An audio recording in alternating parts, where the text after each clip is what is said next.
Wait a minute. I'm in first class. Take me to first class. Edison Ching said contemptuously to the flight attendant escorting him to his seat. This is first class, Mr. Ching, the man in the crisp navy uniform informed him. Where are the cabins? Eddie asked, still confused. Mr. Ching, I'm afraid British Airways does not have private cabins in first class. Footnote. Unfortunately for Eddie, only Emirates, Etihad Airways and Singapore Airlines have private cabins aboard their Airbus A380s. Emirates even has 2 shower spa bathrooms with sumptuous shower stalls for first-class travelers. Mile High Club members, take note. But if you'd allow me to show you some of the special features of your seat. No, that's fine. Eddie tossed his ostrich leather briefcase onto the seat like a petulant schoolboy. Fucky fuck. The sacrifices I have to make for the bank today. Edison Ching, the pampered prince of private bankers, famous in Hong Kong's society pages for his bon vivant lifestyle, his dapper wardrobe, his elegant wife, Fiona, his photogenic children, and his superb lineage.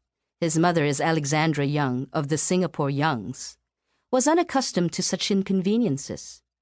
5 hours ago, he had been interrupted during a luncheon at the Hong Kong Club, rushed aboard the company jet bound for Beijing, and then hustled onto this flight to London.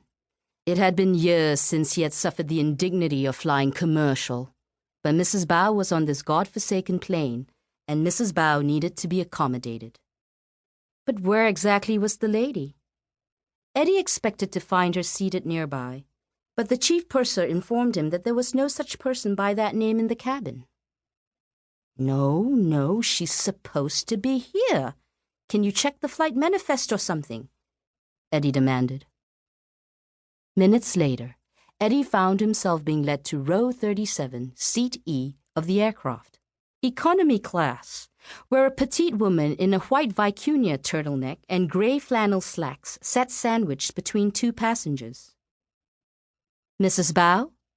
Bao Shaoyan? Eddie inquired in Mandarin. The woman looked up and smiled wanly.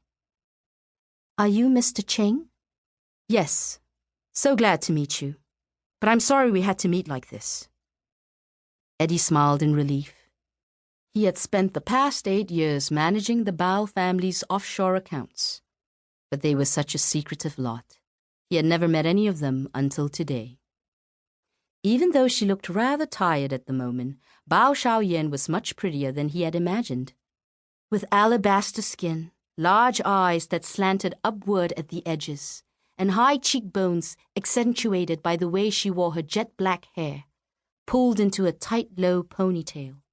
She did not look old enough to have a son in grad school. Why are you seated here? Was there some mix-up? Eddie asked urgently. No, I always fly economy class, Mrs. Bao replied. Eddie couldn't hide his look of surprise. Mrs. Bao's husband, Bao Gaoliang, was one of Beijing's top politicians, and what's more, he had inherited one of China's biggest pharmaceutical firms. The Baos weren't just one of his regular clients. They were his ultra-high net worth clients. Only my son flies first class, Bao Shaoyan explained, catching Eddie's look. Carlton can eat all the fancy Western food, and being a student under so much pressure, he needs all the rest he can get. But for me, it's not worth it. I don't touch airplane food, and I can never sleep on these long flights anyway. Eddie had to resist the urge to roll his eyes. Typical mainlanders. They lavished every penny on their little emperor and suffered in silence. Well, look where that got them. 23-year-old Carlton Bao was supposed to be at Cambridge finishing his master's dissertation, but had instead spent the previous evening doing his best Prince Harry impersonation, running up a £38,000 bar tab at half a dozen London night spots, wrecking his brand-new Ferrari, destroying public property, and almost getting himself killed. And that wasn't even the worst of it. The worst of it Eddie had been explicitly instructed not to reveal to Bao Shaoyan. Eddie faced a conundrum. He urgently needed to go over the plans with Mrs. Bao, but he would sooner endure a colonoscopy than spend the next 11 hours slumming it in coach. God in heaven, what if someone recognized him? A picture of Edison Ching crammed into an economy class seat would go viral within seconds.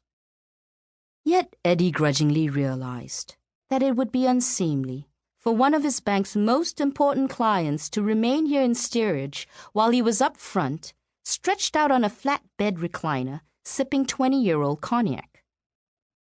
He eyed the spiky-haired youth slouching dangerously close to Mrs. Bao on one side, and the elderly woman clipping her nails into the air sickness bag on her other side, a solution springing to mind.